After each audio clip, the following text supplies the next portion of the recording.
ഇതാണ് chicken pop stick. കുട്ടികൾക്കൊക്കെ ഭയങ്കര ഇഷ്ടമുള്ളൊരു സ്നാക്കാണ് കേട്ടോ. ഉണ്ടാക്കാനും വളരെ എളുപ്പമാണ്.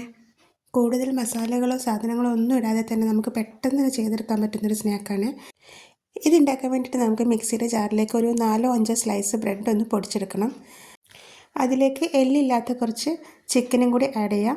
അതിനുശേഷം കുറച്ച് മല്ലിയില, ആവശ്യത്തിന് ഉപ്പ്, കുറച്ച് കുരുമുളക്, ഒരു 2-3 പച്ചമുളക്, ഇഞ്ചി വെളുത്തുള്ളി പേസ്റ്റ്, കുറച്ച് സോയാ സോസും കൂടി ഒഴിച്ചിട്ട് ഒന്നും കൂടി ഒന്ന് മിക്സിയിലൊന്ന് അടിച്ചെടുക്കാം.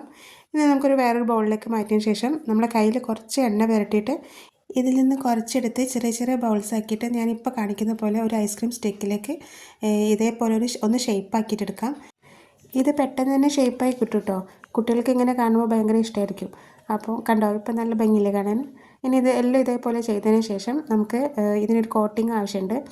അതിന് വേണ്ടിയിട്ട് കുറച്ച് ബ്രെഡ് ക്രംസും ഒരു എഗ്ഗിൽ കുറച്ച് കുരുമുളകും ഉപ്പും കൂടി ഇട്ട് കലക്കി വെച്ചതും കൂടി വേണം. ഇതിപ്പോൾ ഞാൻ ചെയ്യുന്ന പോലെ ആദ്യം എഗ്ഗിൻ്റെ ബാറ്ററിൽ മുക്കി ബ്രെഡ് ക്രംസിൽ കോട്ട് ചെയ്തതിന് ശേഷം നമുക്ക് എണ്ണയിൽ പൊരിച്ചെടുക്കണം. ചൂടായിട്ടുള്ള പാനിൽ കുറച്ച് എണ്ണ ഒഴിച്ചിട്ട്, ഒരുപാട് എണ്ണേൻ്റെ ആവശ്യമൊന്നുമില്ല, കുറച്ച് എണ്ണ മതി. ഇത് പെട്ടെന്ന് തന്നെ കുക്കായിട്ട് വരും. എന്നിട്ട് നമുക്കിത് ഓരോന്നോരോന്നായി ഇട്ടിട്ട് തിരിച്ചും മറിച്ചിട്ടൊരു ഗോൾഡൻ ബ്രൗൺ കളർ ആവുന്നത് വരെ ഒന്നും ഒരിയിച്ചെടുക്കാം. അപ്പോൾ നമ്മൾ സൂപ്പർ ടേസ്റ്റിയുടെ ചിക്കൻ പോപ്പ് സ്റ്റിക്ക് റെഡി ആയിട്ടോ. സിമ്പിളാണ്, കുട്ടികൾക്കൊക്കെ നന്നായിട്ട് ഇഷ്ടപ്പെടും. അപ്പോൾ എല്ലാവരും ഒന്ന് ട്രൈ ചെയ്യുക. വീഡിയോ ഇഷ്ടപ്പെട്ടാൽ എല്ലാവരും ലൈക്ക് ചെയ്യുക, ഷെയർ ചെയ്യുക, സബ്സ്ക്രൈബ് ചെയ്യുക.